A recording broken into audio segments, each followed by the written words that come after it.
지난 시간에 우리는 북이스라엘 역사 가운데 가장 악한 왕이었다라고 하는 아합 왕의 행태를 보았어요.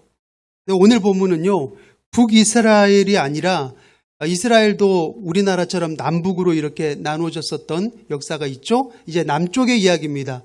남유다 왕국에서 가장 악한 왕을 오늘 본문이 고발하고 있어요. 오늘 그 사람에 대해서 얘기를 하려고 합니다. 그 왕의 이름이 무엇입니까? 여러분 본문을 통해 확인하셨겠지만 므낫세라고 하는 이름의 왕입니다.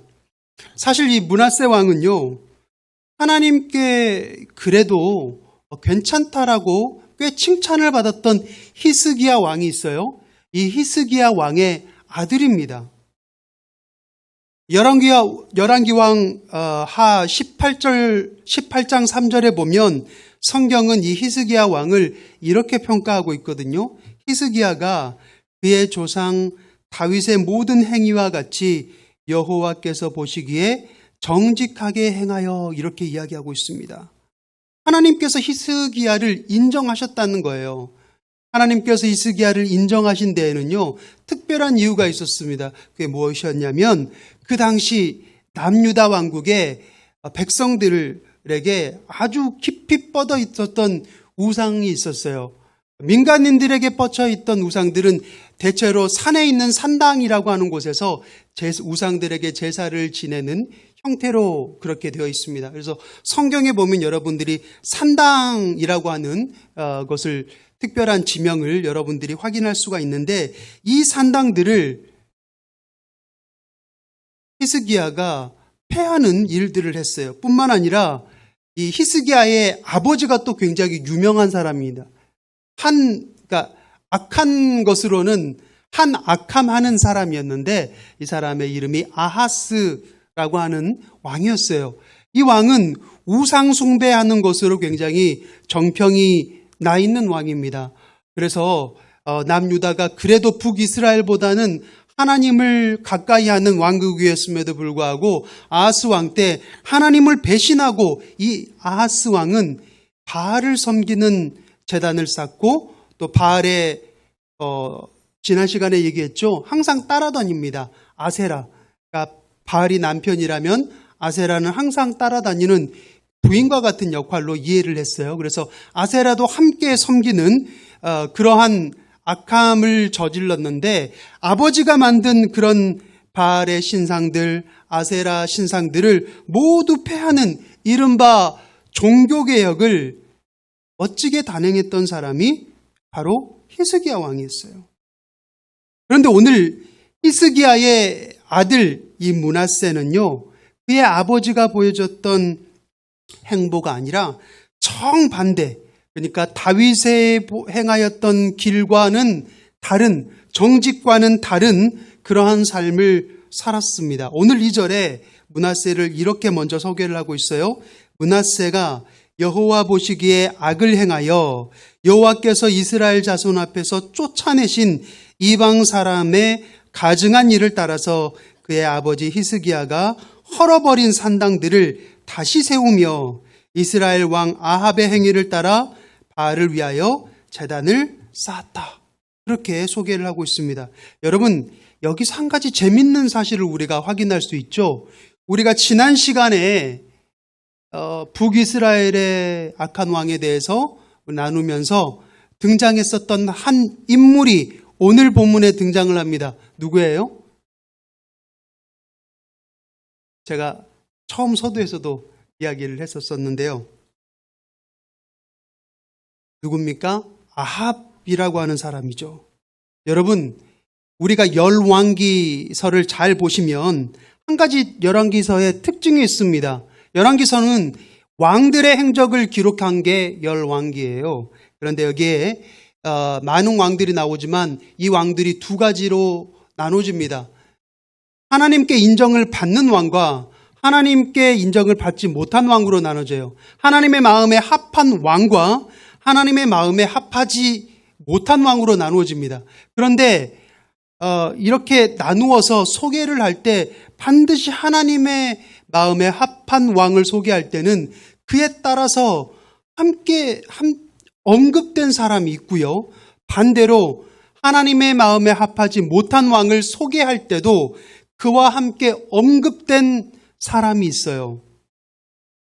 어떤 사람들이 언급됐는지 아세요? 마치 평행이론처럼 굉장히 재밌습니다.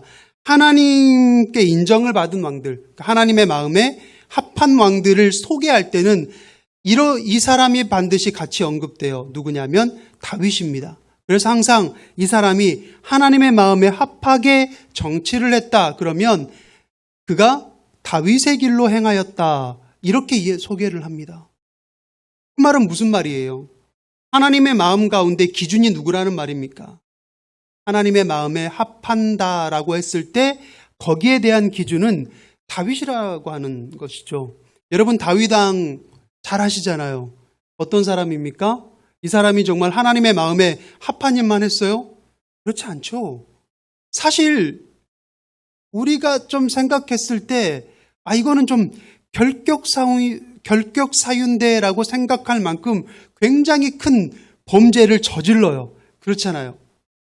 그런데 그럼에도 불구하고 하나님께서는 다윗이 기준이 됐어요. 그 이유는 무엇인지 아세요? 다윗이 죄를 저질렀다가 하나님 입장에서는 중요한 게 아닙니다. 누구나 죄를 저지를 수 있어요. 그 죄의 크기도 하나님 보실 때는 20보 100보예요. 하나님의 입장에서 정작 중요한 것은 뭐냐면 그 악에서, 그 죄악에서 돌이켰느냐라고 하는 것입니다. 돌이켜서 누구에게 돌아왔느냐? 하나님께 돌아왔느냐예요. 다윗은 죄를 지었고 하나님의 선지자가 그 다윗의 죄를 꾸짖었을 때 다윗은 어떻게 합니까? 회개했어요. 그래서 성경에 보니까 얼마나 회개하고 울었는지 그 눈물로 침상이 띄어질 만큼 그렇게 회개를 했다고 해요. 근데 단순히 그냥 하나님 저 잘못했어요. 그냥 그렇게 회개 기도만 하고 끝나는 게 아니라 그의 삶을 완전히 돌이켜서 하나님께서 원하시는 삶의 모습으로 돌아왔다는 거예요. 이것을 가리켜서 우리는 여호와께 돌아왔다라고 하는 것입니다. 하나님께서 생각하는 하나님 마음에 합한 사람의 기준은 뭐예요? 죄를 지었지만 그럼에도 불구하고 그 죄의 길에서 돌이켜서 하나님께로 돌아온 사람, 하나님의 말씀대로 준행하며 사는 사람, 그게 하나님의 마음에 합한 사람이라는 거예요. 또 반대로 하나님의 마음에 합하지 못한 사람이 있습니다. 이 왕을 소개할 때는 반드시 다윗과 함께 인정받은 사람들이 소개했던 것처럼 평행이론처럼 같이 언급된 사람이 있어요. 누구예요? 제가 지난 시간에도 이거 이야기했었거든요. 혹시 기억나십니까? 자, 인정받았던 사람은 다윗의 길로 행했다. 똑같아요. 인정받지 못한 사람, 하나님의 마음에 합하지 못한 사람은 이 사람의 길로 행했다. 이렇게 반드시 소개가 되어집니다. 사람이 누구냐면 여로보암의 길로 행하였다. 이렇게 이야기를 해요. 여로보암이 누굽니까? 북이스라엘의 초대 왕이었어요. 근데 이 여로보암은요, 왜 하나님의 마음에 합하지 않았냐면 하나님을 버리고 우상을 섬겼던 사람이었어요. 그런데 중요한 것은 뭐예요? 다윗이 인정받았던 것은 그가 범죄했지만 여호와께 돌아왔다는 것이죠. 그런데 여로보암은 회개하지 않고 여호와께 돌아오지 않았어요. 그러한 모든 일을 행하였을 때, 여호와께 돌아오지 않았을 때 하나님은 뭐라고 이야기하시냐, 뭐라고 평가하시냐? 여로보암의 길로 행하였다. 그렇게 이야기를 해요. 그런데 지난 시간에 우리가 북이스라엘의 악한 왕 중에 한 사람이었던 아합 왕을 소개하면서도 똑같아요. 아합 왕을 뭐라고 이야기합니까? 성경의 평가는 뭐예요? 하나님의 평가는 뭡니까? 그가 누구의 길로 행하였다? 여로보암의 길로 행하였다. 그렇게 얘기했다는 거예요. 그런데 참 재밌는 부분이 있어요. 뭐냐면 여로보암이 아니라 아합 왕이라고 하는 사람이 역대 왕 가운데 등단한 이후에, 역사책에 기록된 이후에 악한 왕이 나오잖아요. 그러면 그때부터는 여로보암의 길로 이렇게만 소개하지 않아요. 누구의 길로? 아합의 길로 행하였다. 또 이렇게 이야기하고 있어요. 이것은 무엇을 의미하냐면 아합이 여로보암이 행했던 그 죄악들을, 그만큼 악하였던 것들을 뭐예요? 갱신했다는 겁니다. 세상에 갱신할 게 따로 있지 악한 것을 갱신했어요. 그런데 오늘 므낫세가 바로 그렇습니다. 여러분, 므낫세를 성경이 소개할 때 어떻게 소개해요? 아합의 길로 행했다. 그렇게 이야기하고 있어요. 생각해 보면요, 므낫세는 지금 어느 나라의 왕입니까? 남유다의 왕이에요. 아합은 북이스라엘의 왕이고 므낫세는 남유다의 왕입니다. 그런데 그럼에도 불구하고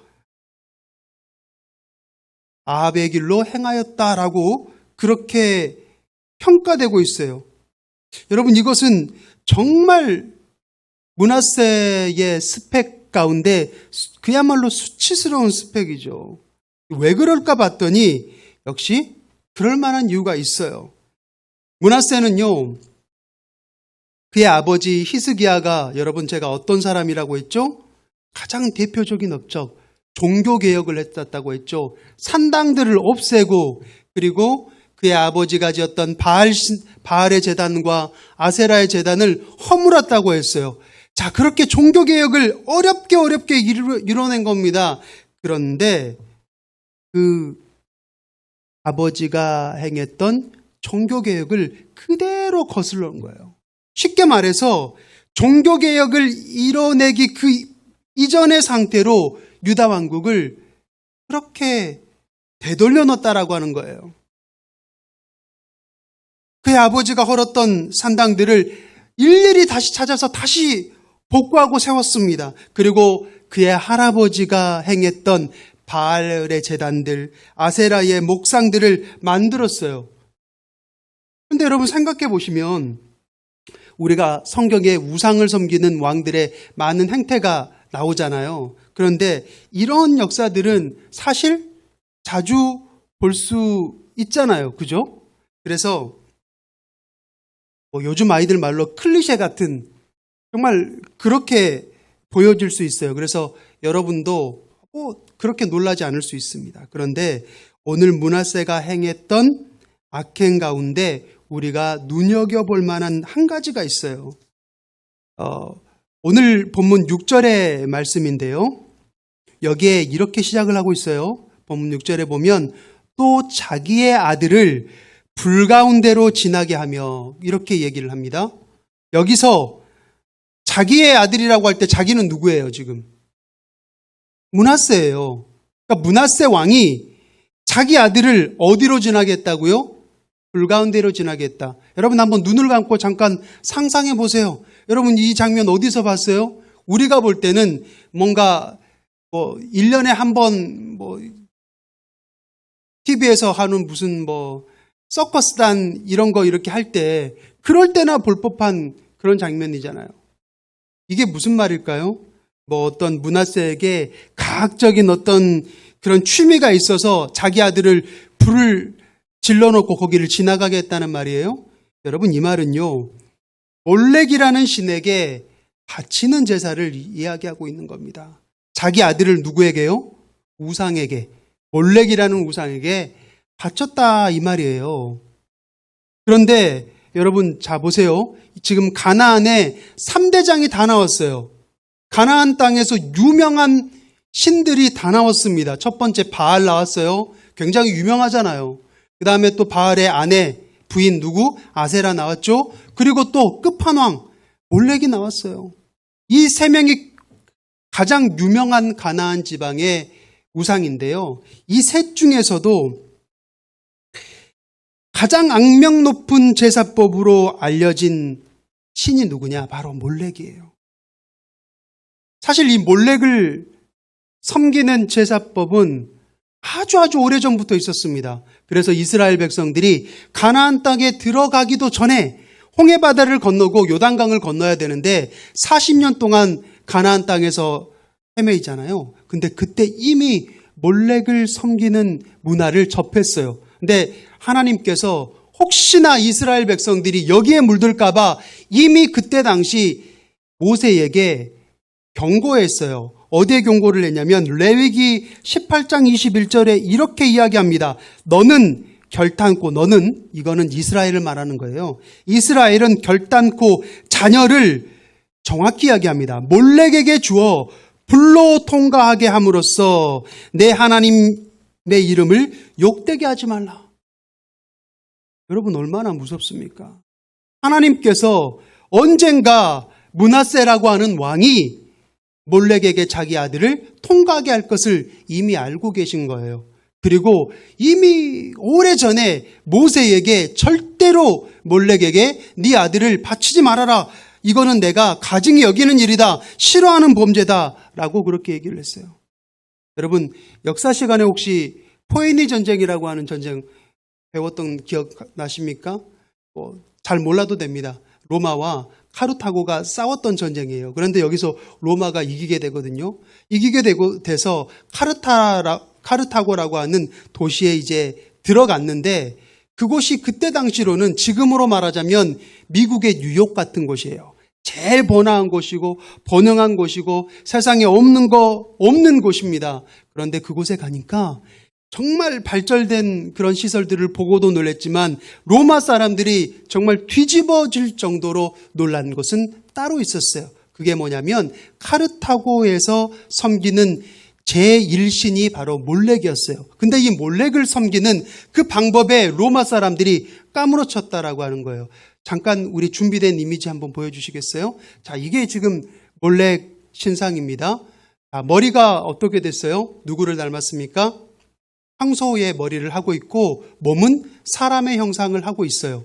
자, 그리고 저것은 지금 청동으로 지금 만들어진 겁니다. 청동 알죠? 우리 10원짜리 동전 같은 거. 자, 그런 거로 만들어졌어요. 그래서 이거를 제사하는 방법은 뭐냐면 밑에가 아궁이처럼 되어 있어요. 여기에다가 불을 지펴요.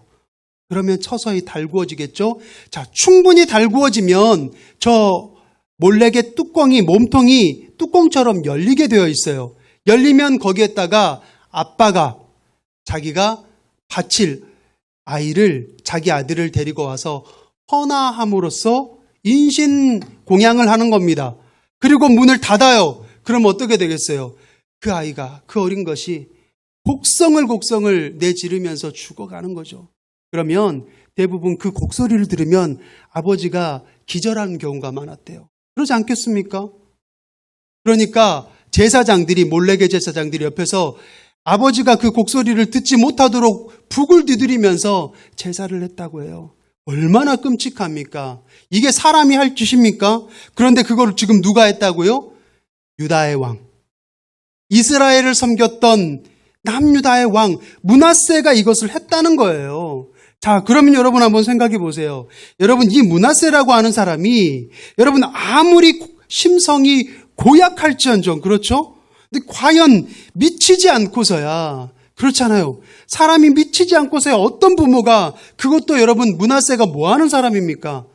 왕이잖아요. 한 나라의 왕이 자기 자녀를 여러분 직접,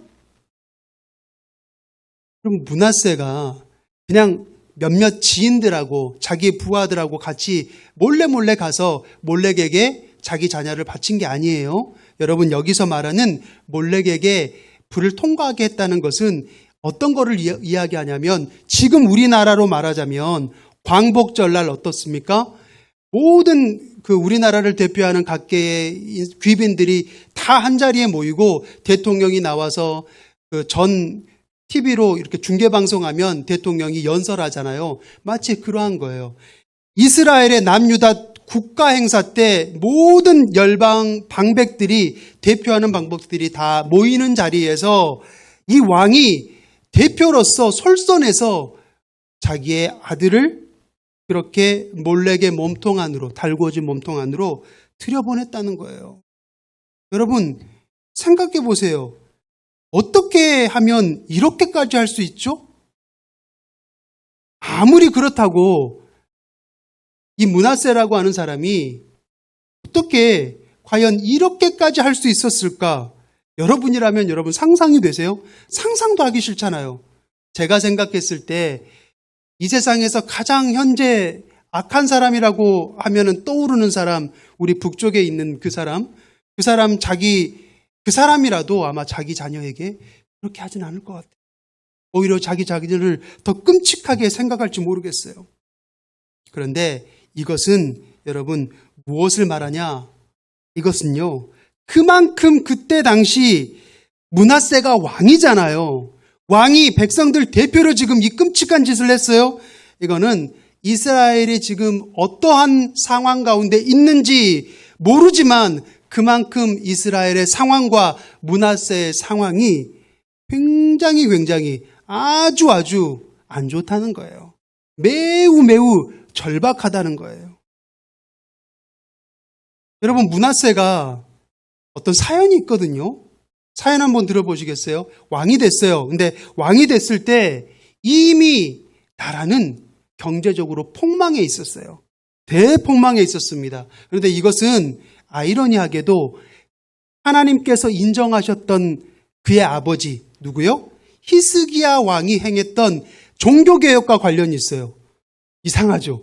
하나님께서 인정하셨고 하나님께서 기뻐하신 종교개혁이었어요. 그런데 그 종교개혁 때문에 이 나라의 경제가 망했다는 겁니다. 여러분, 어떤 일이 있었는지 아세요? 이 히스기야가 종교개혁을 하는데, 종교개혁을 하려면 반드시 히스기야는 굉장한 것을 각오해야만 했어요. 이게 뭐냐면 수많은 산당들과 바알의 제단을 지금 무너뜨려야 되는 거잖아요. 근데 이것을 무너뜨리게 되면 유다 왕국에 심각한 경제적인 어려움을 가져올 것은 뭐예요? 불보듯 뻔하다는 거예요. 왜냐하면 유대 왕국의 경제 구조라고 하는 것이요, 이미 그의 아버지 때부터 우상을 섬기는 것과 맞물리는 순환 구조로 지금까지 발전해 왔던 거예요. 그러니까 히스기야가 단호하게 지금 종교개혁을 나 이거 무조건 해야 돼, 내가 내 목에 칼이 들어와도 해야 돼 라고 한다면 이것은 히스기야만의 문제가 아니라 유다의 백성들도 어때요? 단단히 각오해야 되는 문제였어요. 만약에 히스기야 왕이 종교개혁을 하면 우리의 살림살이가 어떻게 된다? 한동안 언제 회복될지는 모르지만 한동안 완전히 무너져서 바닥을 기게 된다라고 하는 것을 반드시 백성들도 알고 각오해야만 이게 이루어질 수 있었던 게 바로 히스기야의 종교개혁이었어요. 그런데 히스기야는 그것을 단행했고 하나님은 이것을 인정하셨습니다. 이것을 기뻐하셨어요. 그러나 반대로 어때요? 이스라엘 백성들은 어렵게 됐어요.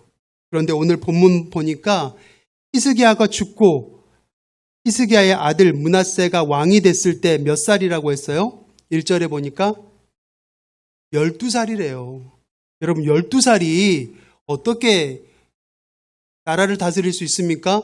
대부분 여러분 알기로 이렇게 되면 어떻게 해요? 섭정이라는 걸 하거든요. 섭정이 뭐예요? 어른들 중에서 권위가 있는 사람이 아이 왕을 대신해서 정치를 해주는 거예요. 그래서 이 2절에 보면 이상하게 므낫세의 엄마의 이름이 기록돼요. 므낫세의 엄마의 이름이 뭐라고 기록됩니까? 헵시바였더라 이렇게 기록돼요. 이거는 다른 왕에게는 볼 수 없는 기록이거든요. 그냥 무작정 왕의 엄마가 헵시바였다 이런 기록은 없어요. 있을 수가 없는데 이게 왜 기록됐냐면 12살이어서 나라를 다스릴 수 없는 거예요. 그래서 한동안 어때요? 엄마가 섭정했다라고 하는 거예요. 그런데 영원히 섭정할 수는 없잖아요. 나중에 므낫세가 컸어요. 므낫세가 컸지만 그럼에도 불구하고 어때요? 할 방법이 없는 거예요. 이 나라를 어떠한 방법으로 자신의 어떤 능력으로 살릴 수 있는 그게 없는 겁니다. 문제는 시급해요. 굉장히 심각합니다. 그런데 실력은 없으니까 결국 선택한 것이 뭐였는지 아세요? 옛날로 돌아가자였어요. 옛날. 여기서 말하는 옛날이 언제예요? 우리 아빠 히스기야가 종교개혁을 하기 전의 상태로 돌아가자. 왜? 그때는 우상만 섬기면 먹고 살만했으니까. 여러분, 여기에서 우리 이스라엘 백성들에게 뿌리 깊이 만성으로 이렇게 되어 있는 이스라엘에게 컴플렉스가 하나 있거든요. 저는 그것을 개인적으로 애굽 컴플렉스라고 불러요. 애굽에서 나왔어요. 하나님께서 그들의 곡소리를 들으시고 노예 생활하니까 얼마나 슬퍼요. 우리가 일제시대 때 그렇게 힘들었던 것처럼 하나님께서 그들을 탈출시키려고 보낸 사람이 모세였어요. 그래서 불가능의 바다를 열고 출애굽시킵니다. 가나안 땅까지 데려가잖아요. 그런데 그 과정 가운데 40년 동안 이스라엘 백성들을 뭐예요? 조금 먹고 살기 힘들면 뭐라고 합니까? 아이고 옛날이 좋았는데 우리가 노래로 살았을지언정 애굽이 좋았는데 왜 애굽에서는 물도 마시고 고기도 먹고 부추도 먹고 마늘도 먹었는데 계속 그 이야기합니다. 이때부터 이스라엘의 사람들의 뇌 구조에는 두 가지가 이게 마치 우리가 핸드폰 사면 기본 사양으로 이렇게 딱 뭔가 이렇게 중요한 어플이 들어가 있는 것처럼 이게 딱 뇌에 박혀 있는 DNA가 있어요. 그게 뭐예요? 하나님과 함께하는 곳은 어디다? 광야다. 물도 없고 먹을 거 없고 그런 곳이에요. 그런데 우상과 함께하는 곳은 어디 곳입니까? 애굽인 거예요. 풍요로워요. 언제든지 물을 먹을 수 있고 농사 지으면은 삼작, 사작 할 수 있는 곳이에요. 그러한 구조가 있는 거예요. 마찬가지예요. 므낫세도 본인이 할 수 없으니까 어디로 간 거예요? 예전에 히스기야가 종교개혁을 하기 전에는 우상을 섬겼을 때는 먹고 살만했대. 그러니까 그대로 돌아가는 거예요. 그래서 산당을 짓고 바알신 제단을 다시 구축한 거예요. 근데 그래도 유지가 안 돼. 그래서 뭐까지 하는 거예요? 몰렉에게 자기 아들까지 바치는 거예요. 모르겠어요. 히스기야 때보다 종교개혁을 했을 때보다 그들의 살림살이가 그들의 목구멍이 조금 더 나아졌겠죠. 목구멍으로 넘어가는 게 조금 더 기름졌을지는 모르지만 그것을 감당하기 위해서 결국에는 뭘 해야 돼요? 그들은 바알에게 바쳐야 되고 아세라를 섬겨야 되고 자기 아들을 자기 자녀를 우상에게 불러 태워야 되는 그 값을 치러야 된다는 거예요. 그런데 이게 뭘 의미하느냐? 우리가 세상을 살아가는 방법을 보여주는 거예요. 우리 성도들이 가장 쉽게 빠지기 쉬운 함정이 바로 여기에 있습니다. 어떤 방황하는 인생이 있어요. 성도가 있는데 어렸을 때 교회를 엄마 아빠 따라서 다녔어요. 중고등부 회장도 했어요. 그런데 세상에 살다 보니까 세상의 순환 구조가 세상과 타협하면서 살다 보니까 살만하거든요. 그래서 교회에 점점 멀어지고 예배와 멀어졌어요. 그런데 자꾸 엄마가 이야기합니다. 내가 너를 위해서 기도하고 있다. 너 그러고 있으면 안 돼. 교회 나와야 돼. 믿음 회복해야 돼. 큰일 나. 그러니까 알았어 엄마 내가 알아서 갈게 하다가 어쩌다 어렵게 돌아서 하나님께 돌아왔어요. 예배 가운데 왔어요. 뭐예요? 히스기야가 어렵게 종교개혁을 한 상태가 이 상태인 거예요. 신앙개혁을 했어요. 그런데 정작 다시 여호와께 돌아와서 말씀대로 다시 살아보려고 하니까 살만합니까? 힘듭니까? 사실 힘들어요. 세상과 타협하는 순환 구조로 살아갈 때는 먹고 살만했는데 하나님을 온전히 섬기면서 살다가는 죽을 것 같은 거예요. 그러면 어떻게 되는지 아세요? 아닌 것 같은데 다시 돌아갈까? 이거 너무 힘든데 이렇게 되는 겁니다. 그러나 바로 이때 우리는 므낫세처럼 다시 죄의 길에 들어서면 안 된다라고 하는 것을 지금 오늘 본문이 우리에게 호소하고 있는 거예요. 그러면 우리는 이때 이 현실의 문제 앞에 우리가 가지고 있는 이 어려움 앞에 어떻게 해야 하는가? 여러분, 목사가 정말 어려운 것이 우리 성도들의 삶 가운데 이런 점을 대면할 때예요. 예수님 잘 믿고 예배 잘 드리면 성도님 복 받습니다. 그럼 성도님 교회만 나와보세요. 예수님만 믿어보세요. 성도님이 집을 나갈 때 복 들어오고 들어올 때도 복 들어옵니다. 저도 이렇게 말해주고 싶어요. 그런데 이건 사실이 아니거든요. 왜요?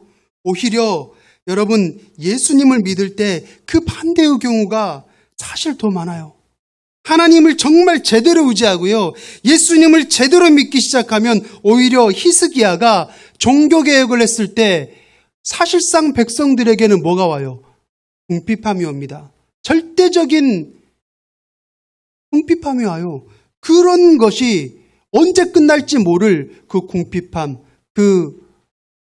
그게 와요. 찾아와요. 그런데 문제는 그때 우리가 의지해야 할 것은 뭐가 아니다? 바알이 아니라는 거예요. 세상의 논리가 아니라는 겁니다. 여러분, 우리 지난번 목자와 양 설교를 했었잖아요. 잠깐 한 대목만 좀 복습을 해볼게요. 목자가 어때요? 양을 데리고 푸른 초장에서 먹였는데 여기보다 더 푸른 초장으로 내 양을 데리고 가야 돼요.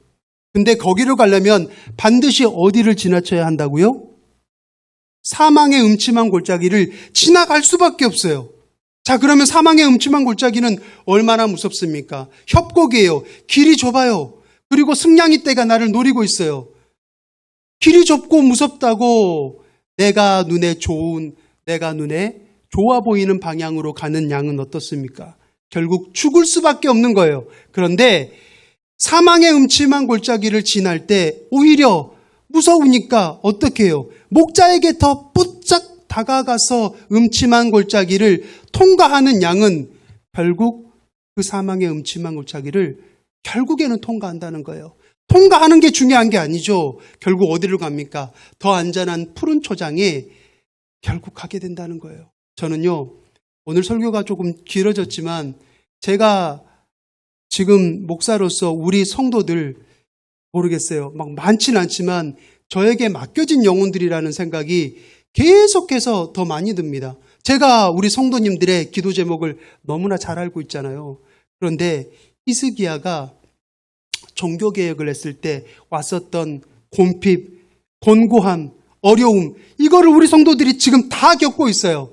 하나님이 도와주시지 않으면 도대체 언제 끝날지 모르는 일들이에요. 내가 봤을 때 건강의 문제든 경제적인 문제든 아니면 어떤 상처의 문제든 정말 저에게 어떤 능력이 있어서 하나님이 주셔서 레이저처럼 제가 보면은 치료가 되고 경제적인 게 풀릴 수 있는 그런 하나님의 은혜가 있었으면 소원이 없겠어요. 안타까워 죽겠어요. 안타까워 죽겠어요. 그래서 제가 이 설교를 하는 겁니다. 조금만 더 참으시자고. 근데 이 설교가 밤을 샜거든요. 마무리가 안 돼. 어떻게 하면 우리 성도들에게 조금이라도 위로의 말씀, 소망의 말씀으로 맺을 수 있습니까? 아침까지 기다렸는데 설교가 맺어지질 않더라고요. 그런데 제가 어쩔 수 없다. 그냥 이렇게 하고 하나님께 맡겨야지. 은혜는 하나님이 주는 거니까. 그리고 예배를 준비해야 되니까 샴푸를 했어요. 근데 샴푸를 하는데 주님께서 저에게 생각나게 하신 말씀이 있었어요. 너무 감사하고 너무 신기들 하더라고요. 그 말씀 소개하고 마칠게요. 갈라디아서 6장 9절의 말씀인데 그냥 들으세요. 뭐라고 쓰여 있냐면 우리가 선을 행하되 낙심하지 말지니, 여기서 말하는 선은요 착한 일을 말하는 게 아니에요. 집에 사탕 바구니 놓고 손님 들어오면 사탕 나눠주라 이런 선을 말하는 게 아니라 하나님 안에 거하는 걸 말하는 거예요. 말씀 안에 어려워도 거하는 삶을 그냥 선이라고 하는 겁니다. 여러분 어려워도 그 선 안에 거하면서 낙심하지 말래요. 근데 그 뒤에 뭐가 나온지 알아요? 낙심하지 말지니 포기하지 아니하면, 여러분 포기하지 아니하면 그 다음에 나오는 말이 때가 이름에 때가 온대요. 이 문제가 해결될 때가 온대요. 때가 이름에 거두리라. 제가 너무 제 영적인 능력이 부족해서 우리 성도님들이 주시는 그 기도 제목이 풀려지지 않는 게 정말 너무너무 미안하고 죄송해요. 그런데 저와 함께 한번 사망의 음침한 골짜기 주님께 더 뽀짝 다가서서 한번 우리 통과해 봅시다. 포기하지 않고 우리가 주님 곁에 있으면 우리에게도 때가 이를 줄 믿습니다. 기도하겠습니다. 사랑과 은혜가 한량없이 많으신 하나님 아버지 감사합니다. 오늘 악의 연대기라고 하는 제목으로 주님 긴 말씀을 나누었습니다. 참 마음이 무겁습니다. 우리의 삶 가운데 우리는 분명 주님을 사랑하고 주님 앞에 내 심령을 전부 다 갈아엎는 개혁을 하겠다라고 우리가 다짐하지만 우리의 삶이 여전히 구렁텅이에 있는 것 같고 변하지 않을 때 마음이 무겁습니다. 그러나 아버지 낙심하지 않고 끝까지 가기를 원합니다. 더 주님 곁에 뽀짝하기를 원합니다. 아버지 애굽으로 다시 돌아가지 않기를 원합니다. 아합의 길로 행하지 않기를 원합니다. 주님께서 역사해 주시고 우리의 결단 가운데 성령으로 임재하시고 도와주시옵소서. 예수님 이름으로 기도드립니다. 아멘.